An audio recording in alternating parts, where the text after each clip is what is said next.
Hello,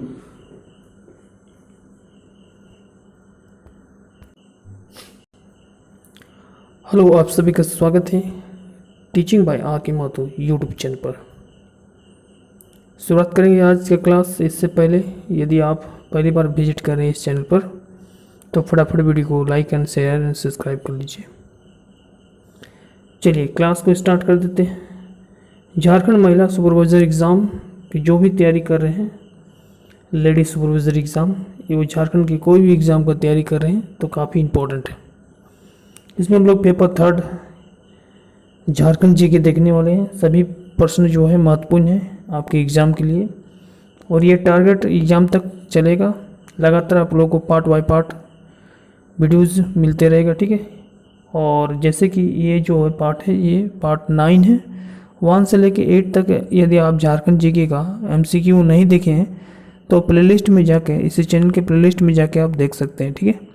सारे question important है आपके एग्ज़ाम के लिए। चलिए देर नहीं करते हुए आज का जो महत्वपूर्ण MCQ है उसको शुरुआत करते हैं। उम्मीद करता हूँ कि आंसर यदि आपको मालूम है तो आप कमेंट में दे सकते हैं, अदरवाइज आप बताइएगा आपको कितना क्वेश्चन आपका सही हुआ, ताकि हमें भी लगे कि आप सीरियस मोड में तैयारी कर रहे हैं। क्वेश्चंस को, प्रत्येक क्वेश्चंस को हम लोग एक्सप्लेनेशन भी करेंगे बारीकी से। तो पहले देख लेते हैं क्वेश्चन नंबर 1 आपके स्क्रीन पर कि 1874 में खरवाड़ आंदोलन निम्नलिखित में से किस आदिवासी स्वतंत्रता सेनाओं के नेतृत्व में प्रसिद्ध हुआ था? भागीरथ माझी, दुबई गोसाई, बीरभूम ठाकुर और विष्णु मानकी। क्वेश्चंस पूछा गया है कि 1874 में खरवाड़ आंदोलन निम्नलिखित में से किस आदिवासी स्वतंत्रता सेनानियों के नेतृत्व में प्रसिद्ध हुआ था? तो इसका करेक्ट आंसर हो जाएगा ऑप्शन नंबर ए, भागीरथ माझी। 1857 का जो खरवाड़ आंदोलन था, इसका मुख्य यानी नेतृत्वकर्ता कौन था? भागीरथ माझी थे, ठीक है। इसका उद्देश्य था इस आंदोलन का कि प्राचीन मूल्य और जनजाति परंपराओं को पुनः स्थापित करना, और इस आंदोलन को साफाहोर आंदोलन भी कहा जाता है, ध्यान रखिएगा, ठीक है। और इसमें भी याद रखिएगा 1874, ठीक है। अगला क्वेश्चन है क्वेश्चन नंबर 2 कि मुगल काल में झारखंड को किस नाम से जाना जाता था? तो मुगल काल में झारखंड को खोखरा के नाम से जाना जाता था। ऑप्शन नंबर डी करेक्ट हो जाएगा, ठीक है। अब बात करते हैं पुंडरीक, थोड़ा डिस्कस करेंगे बारीकी से। पुंडरीक जो था वह झारखंड को कहा जाता था किस नाम से? पशुभूमि झारखंड को किस नाम से जाना जाता था, यानी पहले उसको किस नाम से जाना जाता था? जैसे मुगल काल में झारखंड को क्या कहा जाता था? मुगल काल में झारखंड को खोखरा के नाम से जाना जाता था, ठीक है। उसी प्रकार से देखा जाए तो पुंडरीक जो है महाभारत में झारखंड को पुंडरीक नाम से जाना जाता था, ठीक है। कहाँ पर? महाभारत में, महाभारत में, ठीक है। पशुभूमि जो है वो आपका पशुभूमि या पुंडरीक, ये आपको महाभारत में ही जाना जाता था। जबकि खटकट्टी, ठीक है, या कुटकुट्टी, ये जो है कौटिल्य के अर्थशास्त्र में जाना जाता था, ठीक है। बाकी यदि आपसे पूछा जाए कि आईन अकबरी में जो झारखंड को किस नाम से जाना जाता था, तो आप बोलिएगा तारीख फिजूल या आईन अकबरी। तारीख फिजूल में झारखंड को झारखंड है, और आईन अकबरी में खोखरा के नाम से जाना जाता है, ठीक है। अब चलते हैं क्वेश्चन नंबर 3। 1872 ईस्वी में हुए तमाड़ विद्रोह को दबाने में किस अंग्रेज अधिकारी ने मुख्य भूमिका जो है निभाई थी? ऑप्शन क्या है? जेम्स क्राफ्ट है, कैप्टन हैगन्स है, ले कपूर है, लेफ्टिनेंट कपूर और लेफ्टिनेंट नन है। लेफ्टिनेंट नन तो होता नहीं, इसको हटा दीजिए। तो 1857 में हुई तमाड़ विद्रोह, ठीक है, इसको दबाने के लिए अंग्रेज अधिकारियों ने, कौन आए थे अंग्रेज अधिकारी? उसका नाम था जेम्स क्राफ्ट, ठीक है। कौन आए थे? James craft. इस विद्रोह का नेतृत्व कौन कर रहा था, तमाड़ विद्रोह का? तो आप बताइएगा,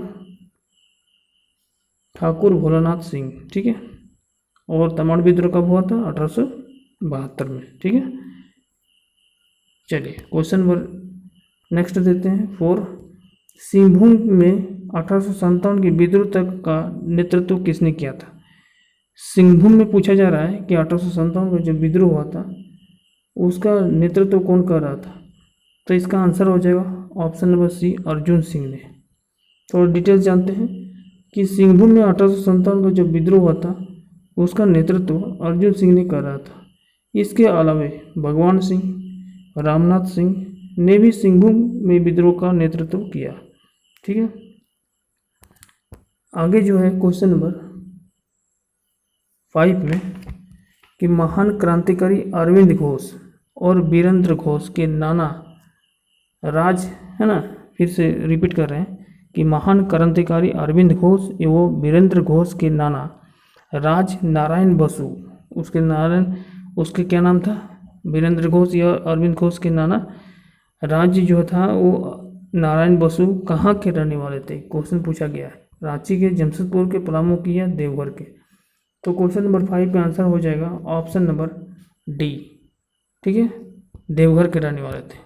अगला क्वेश्चन नंबर 6 में है कि 1925 में अपने देवघर दौरे के दौरान गांधी जी ने निम्न में से किस स्थान पर भवन, है ना, नगर भवन का उद्घाटन किया था? जब महात्मा गांधी सबसे पहले भारत के स्टेट झारखंड में आए थे 1925 में, तो उन्होंने देवघर जिला का दौरा किए थे। ठीक है, उसी समय नगर भवन का एक उद्घाटन किए थे। कहाँ पर? मधुपुर में, जसीडीह में, दुमका में या इनमें से कोई नहीं। ठीक है, तो क्वेश्चन नंबर जो 6 का आंसर होगा वो होगा मधुपुर। ठीक है, ऑप्शन नंबर ए करेक्ट हो जाएगा। क्लियर है? थोड़ा डिटेल्स जान लेते हैं कि जो मधुपुर है वो देवघर के ही आमने सामने है। ठीक है, एक नगर है, वहाँ पर नगर भवन का उद्घाटन इन्होंने किया था। ठीक है, अगला क्वेश्चन नंबर 7 में कि मोतीझारा जलप्रपात कहाँ स्थित है? देवघर में, जामताड़ा में, राजमहल में या हजारीबाग में? आपको बताना है कि मोतीझारा जो जलप्रपात है वो कहाँ पर स्थित है। तो इसका correct answer option number C हो जाएगा, राजमहल में। ठीक है, थोड़ा डिटेल्स जानते हैं। मोतीझारा जो जलप्रपात है वो झारखंड के संथाल परगना के राजमहल की पहाड़ी में स्थित है। यह जलप्रपात अजय नदी पर स्थित है। ठीक है, और यदि आपसे पूछा जाए कि अजय नदी, यह जलप्रपात जो अजय नदी पर है, तो अजय नदी की कुल लंबाई कितनी है? तो आप बोलिएगा 288 किलोमीटर। ठीक है, 288 किलोमीटर अजय नदी का। और ये अजय नदी आपका बिहार से निकलकर, ठीक है, भवनाथपुर की ओर, ठीक है, वो चला जाती है। अगला क्वेश्चन है क्वेश्चन नंबर 8। ठीक है, क्वेश्चन नंबर 8 में है कि झारखंड में ज्वार का मुख्य उत्पादन जिला कौन सा है? ज्वार का उत्पादन जिला पूछा जा रहा है। ऑप्शन है रांची, हजारीबाग, दुमका और सिंहभूम। ठीक है, तो क्वेश्चन नंबर 8 का आंसर क्या हो जाएगा? Option number B, Hazaribagh. ठीक है, अगला क्वेश्चन है क्वेश्चन नंबर 9 में कि पालना डैम किस नदी पर स्थित है? बराकर नदी पर, कोयल नदी पर, दामोदर नदी पर या स्वर्णरेखा नदी पर? आपसे पूछा जा रहा है पालना डैम जो है किस नदी पर है। ठीक है, तो आंसर हो जाएगा ऑप्शन नंबर डी, स्वर्णरेखा नदी पर है। ठीक है, स्वर्णरेखा नदी पर पालना डैम स्थित है। ठीक है, क्लियर है? अब जब स्वर्णरेखा नदी के बारे में आया तो स्वर्णरेखा नदी के बारे में थोड़ा सा डिस्कस कर देते हैं। स्वर्णरेखा नदी जो है रानी चुआ नगरी प्रखंड छोटानागपुर से निकलता है, यानी रांची से, और ये बंगाल के खाड़ी में जाकर मिल जाती है। ठीक है, इसकी स्वर्णरेखा नदी की कुल लंबाई की बात की जाए तो 470 है, और ये सुवर्ण रेखा की नदी के नाम से भी जाना जाता है। इसमें कुछ खास बात यह है कि इसके रेत में सोना के अंश पाए जाते हैं, इसलिए इसका नाम स्वर्ण रेखा पड़ा। ठीक है, बाकी रांची में यह हुंडू जलप्रपात का निर्माण करता है और यह पालना डैम का भी निर्माण करता है। ठीक है। इसके साथ साथ रुक्का बांध, गेतुलसूद बांध और चांडिल बांध भी इसी नदी के किनारे यानी स्वर्णरेखा नदी के किनारे स्थित है। तो इतना आपको मालूम होना चाहिए स्वर्णरेखा नदी के किनारे, ठीक है। 470 किलोमीटर याद रखिएगा। चलिए अब आगे देखते हैं।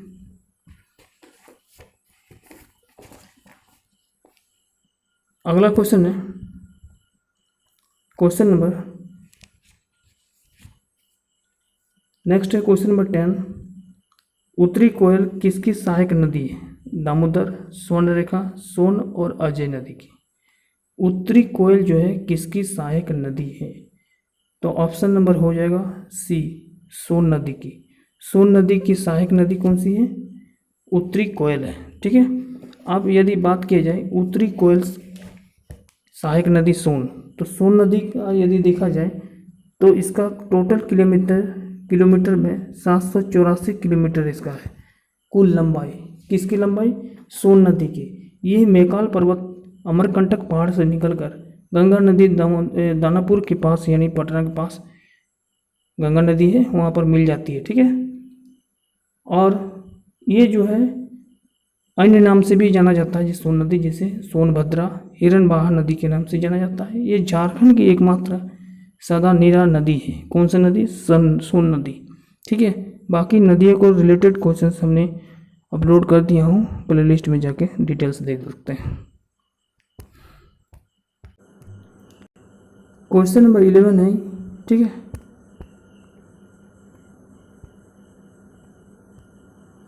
कि झारखंड विधानसभा में कितने सीट अनुसूचित जाति के लिए आरक्षित है? अनुसूचित जाति मतलब एससी के लिए, ठीक है। कितना सीट एससी के लिए है? तो आंसर हो जाएगा option number 9। Option number 9 SC के लिए है। यानी झारखंड की विधानसभा में टोटल सीट में से एससी के लिए 9 सीट है, जबकि एसटी के लिए यदि आपसे पूछा जाए कितना सीट है तो 28 सीट है रिजर्व। सबसे ज़्यादा एसटी का है, ठीक है, बाकी जनरल का है। अगला क्वेश्चन नंबर 12। झारखंड उच्च न्यायालय किस तिथि को अस्तित्व में आया था? 15 नवंबर 2000, 22 नवंबर 2000, 15 नवंबर 2001 और 22 अक्टूबर 2002। इसका आंसर हो जाएगा 15 नवंबर 2000 को। यानी जब झारखंड का स्थापना हुआ था उसी समय 15 नवंबर 2000 ईस्वी को झारखंड उच्च न्यायालय अस्तित्व में आया था, जो रांची में स्थित है। क्लियर है। अब क्वेश्चन नंबर 13 देखते हैं कि झारखंड बनने के समय कितने प्रमंडल थे? ठीक है, तो झारखंड के जब बना था उसमें 4 प्रमंडल थे। ठीक है, झारखंड जब बना तो उसमें कितने प्रमंडल थे? 4 प्रमंडल थे। बाकी एक प्रमंडल बाद में बना।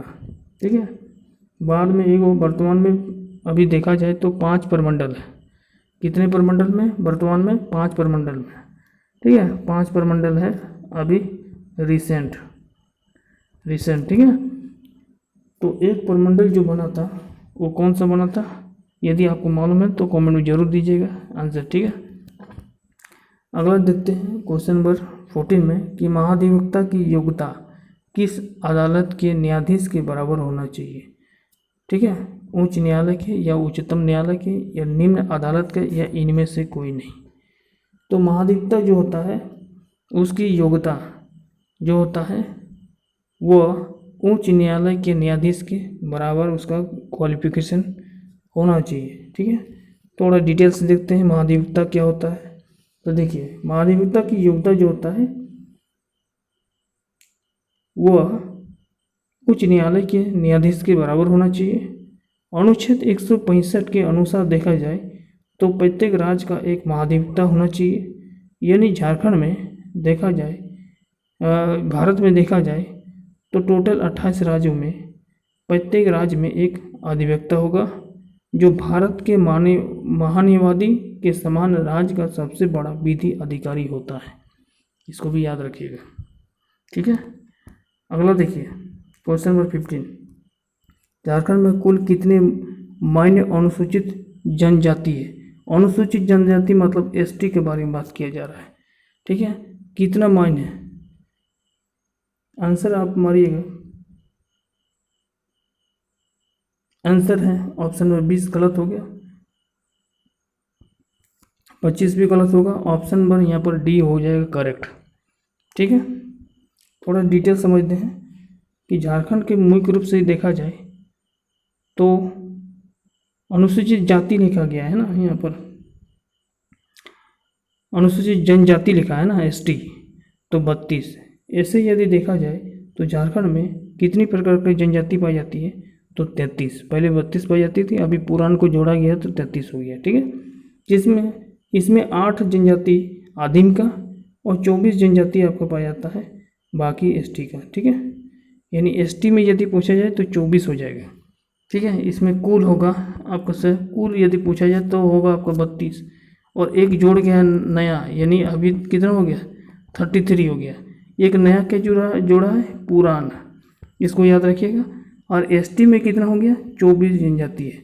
ऑप्शन में यहाँ पर नहीं है हालांकि ऑप्शन में, लेकिन ऑप्शन यहाँ पर 24 लिखा रहेगा। ठीक है, कुल मान्य अनुसूचित जनजाति यदि लिखा जाए एसटी तो 24 होगा, बाकी कुल जनजाति अभी 33 हो चुका है, पहले 32 था, एक पुराण जोड़ गया है। ठीक है, आदिम जनजाति कितना हो गया 8 हो गया। अगला क्वेश्चन नंबर 16 में उरांव जनजाति में त्योहारों के अवसर पर पुरुषों द्वारा पहने जाने वाले वस्त्र को क्या कहते हैं, खेरिया, खंडिया, केरवा और चुपी। ठीक है, उरांव जनजाति के बारे में बात किया जा रहा है, तो ऑप्शन नंबर यहाँ पर हो जाएगा ए केरिया। ठीक है, किसके द्वारा, पुरुष द्वारा। बाकी यहाँ पर स्त्रियों लिखा जाता तो कन्नड़िया हो जाता ऑप्शन नंबर बी, लेकिन यहाँ पर पुरुष द्वारा पहनने वाले वस्त्र पूछा गया तो केरिया हो जाएगा उरांव जनजाति का। ठीक है, अगला देखिए क्वेश्चन नंबर 17। ठीक है, क्वेश्चन नंबर 17 क्या कर रहा है कि मुंडा जनजाति में समाधि स्थल को क्या कहा जाता है। ठीक है, आंसर हो जाएगा शासन। अगला क्वेश्चन नंबर 18, कोल्हान में गांवों को कितने पिंड में बांटा गया है, 5, 15, 25 और 26। क्वेश्चन नंबर 18 का आंसर ऑप्शन नंबर डी हो जाएगा। जो कोल्हान गांव में है वो 26 पिंडों में बांटा है। ठीक है, अगला देखिए, प्रजाति दृष्टि से बेदिया किस समूह में रखा जाता है। प्रजाति दृष्टि से बेदिया जो जनजाति है उसको किस समूह में रखा जाता है। ऑप्शन है द्रविड़ में या पोटोस्टलाइड में, मोगलाइड में या इनमें से कोई नहीं। ठीक है, तो प्रजाति दृष्टि से यदि देखा जाए तो बेदिया जनजाति को पोटोस्टलाइड समूह में रखा गया। ऑप्शन नंबर बी यहाँ पर करेक्ट होगा। ठीक है, अगला क्वेश्चन नंबर 20 क्या है, जनसंख्या की दृष्टि से झारखंड की आदिम जनजाति में कोरबा का स्थान क्या है। ठीक है, आदिम जनजाति कितना हो गया 8 हो जाएगा, लेकिन यहाँ पर पूछा रहा है कि कोरबा की जनजाति का स्थान कौन सा है, यानी उसका पोजीशन आपको बताना है। ठीक है, तो इसका आंसर हो जाएगा ऑप्शन नंबर सी तीसरा। थोड़ा डिटेल समझते हैं। जनसंख्या के दृष्टिकोण से यदि देखा जाए तो झारखंड की आदिम जनजाति में कोरबा का स्थान तीसरा है। अकॉर्डिंग टू 2011 यानी जनसंख्या 2011 के अनुसार यदि देखा जाए तो 35,606 है, जो राज्य की जनजाति संख्या का 0.41% होगा। अगला, संथाली भाषा के प्रथम साहित्यकार नाटक था बिंद चादन किस लिपि में प्रकाशित किया गया था। ठीक है, ओल्चिपी लिपि में, देवनागरी में, रोमन में या उड़िया में। बिंदु चादन, ठीक है, यहाँ पर है बिंद नहीं है, बिंदु चादन है।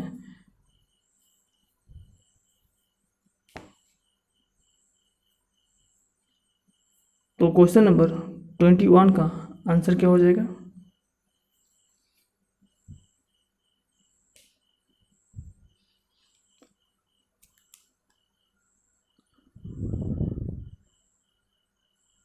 का आंसर जो होगा वो होगा उड़िया। ठीक है, ऑप्शन नंबर डी। संथाली भाषा के प्रथम साहित्यकार नाटक है बिंदु चादन। ये उड़िया भाषा में प्रकाशित हुआ था। ठीक है, डिटेल समझते हैं। यानी ये एक प्रकार के क्या है, बिंदु चांदन एक नाटक है। ठीक है, और ये जिसमें रघुनाथ मुर्मू है, इसका प्रथम प्रकाशन 1942 ईस्वी में उड़िया लिपि में हुआ था। और किसने किया था? रघुनाथ मुर्मू ने किया था। ठीक है, अगला क्वेश्चन है, नागपुरी भाषा का प्रथम व्याकरण पुस्तक था notes on the Gwari dialect of the Lohardaga, Chotanagpur की रचना किसने किया था? E.H. व्हिटलर, बेनीराम, ए नेट्रेट, इनमें से कोई नहीं।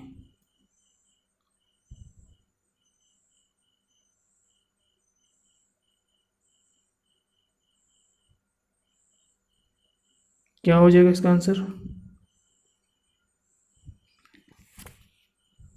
इसका आंसर क्या हो जाएगा? Option number A, E.H. Whitley. अगला देखिए, झारखंड राज्य के किस स्थान पर सर्वाधिक मात्रा में डोलामाइट पाया जाता है? मेदिनीनगर, लातेहार, गोड़वा और लोहरदगा। तो डोलामाइट कहाँ पाया जाएगा सबसे ज़्यादा? डोलामाइट पाया जाता है सबसे ज़्यादा आपका मेदिनीनगर में। ठीक है, झारखंड में इसका अनुमानित भंडार देखा जाए झारखंड में तो 47.2 लाख टन है। ठीक है, कितना लाख टन है? इतना लाख टन है, 47.2 लाख टन। और डोलामाइट का सबसे ज़्यादा आपको मेदिनीनगर में पाया जाएगा। ठीक है, अगला है, टाटा समूह द्वारा किस वर्ष अपने उद्योगों का विस्तार करते हुए जमशेदपुर में टाटा इंजीनियरिंग एंड लोकोमोटिव की स्थापना की गई? टाटा इंजीनियरिंग एंड लोकोमोटिव की स्थापना की गई तो सन 1948 में देखा जाए, यानी ऑप्शन नंबर सी करेक्ट होगा। सन 1948 में टाटा समूह ने कार्य को अपना विस्तार किया और उसके अंतर्गत टाटा इंजीनियरिंग एंड लोकोमोटिव की स्थापना की गई। ठीक है, यदि आपसे पूछा जाता कि टिस्को की स्थापना कब हुआ था तो आप बताते 1948, लेकिन उसका विस्तार जो है फिर से किया गया, यानी 2005 में उसे टाटा स्टील बनाया गया। ठीक है, अगला जो है, राजरप्पा जो है रामगढ़ में है, वो किस देवी की मंदिर है? सरस्वती की, पार्वती की, लक्ष्मी की या छिन्नमस्ती की? तो आपको पता होगा ऑप्शन नंबर डी छिन्नमस्ती की। यदि आप लोग गए होंगे वहाँ पर भेड़ा और भैरवी नदी है। ठीक है, अगला देखिए, शिबू सोरेन के पिता का क्या नाम है? ठीक है, यहाँ पर हेमंत सोरेन नहीं पूछा गया, शिबू सोरेन के पिता का क्या नाम है? विनोद सोरेन, राशिका सोरेन, दशमत सोरेन या सोबरन मांझी? इसका आंसर हो जाएगा Sobran Manjhi, option number D. Shibu Soren का जन्म कब हुआ था? शिबू सोरेन का जन्म थोड़ा देख लेते हैं, 11 जनवरी 1944 को। ठीक है, नेमरा रामगढ़ में हुआ था और उसके पिताजी का नाम था सोबरन मांझी।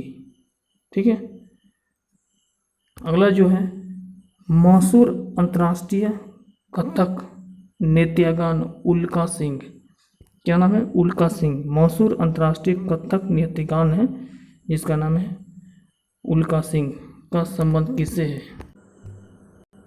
ऑप्शन में है झारखंड, उड़ीसा, बिहार और इनमें से कोई नहीं। तो क्वेश्चन नंबर 17 का आंसर हो जाएगा वह झारखंड से है, मिल्खा सिंह के। ठीक है, अगला है कि हेरो और नोमनामा लोक नृत्य का संबंध किससे है? हेरो और नोमनामा, ये संथाल से या उराव से या मुंडा से या हो से? इसका आंसर हो जाएगा हो से। ठीक है, हो लोकगीत का ये प्रमुख रूप से हेरो और नोमनामा लोकनृत्य हो जनजाति द्वारा किया जाता है। ठीक है, अगला जो है, गोकुल ग्राम विकास योजना का प्रारंभ कब हुआ था? आपको बताना है कि गोकुल ग्राम योजना का स्टार्टिंग कब हुआ था? 1 अप्रैल 2002 में, 5 अप्रैल 2002 में है, 10 अप्रैल 2002 में और 15 अप्रैल 2002 में। तो इसका आंसर हो जाएगा 1 अप्रैल 2002 में गोकुल ग्राम विकास योजना की शुरुआत हुई थी। ठीक है। अगला जो है लास्ट क्वेश्चन है कि आरिफ इमाम किसके प्रशिक्षक हैं? ठीक है, फुटबॉलर के, वॉलीबॉल के, क्रिकेट के या एथलेटिक्स के? आरिफ इमाम जो है वो आपका एथलेटिक्स के एक प्रशिक्षक है। ठीक है। तो यहाँ हमने अभी झारखंड के जो भी इम्पोर्टेंट क्वेश्चंस था, सारे इम्पोर्टेंट क्वेश्चंस को हमने इस वीडियो में कवर किया। उम्मीद करता हूँ कि आप लोग ज़्यादा से ज़्यादा इसको फॉरवर्ड कीजिएगा, शेयर लाइक कीजिएगा और जल्द ही आपका नेक्स्ट पार्ट देखने को मिलेगा। आपके एग्ज़ाम तक लगातार इस प्रकार से प्रिपरेशन होते रहेगा। बाकी आप लोग बताइएगा कि इनमें से कितने क्वेश्चंस का आंसर आप लोग सही दिए। चलिए, थैंक यू।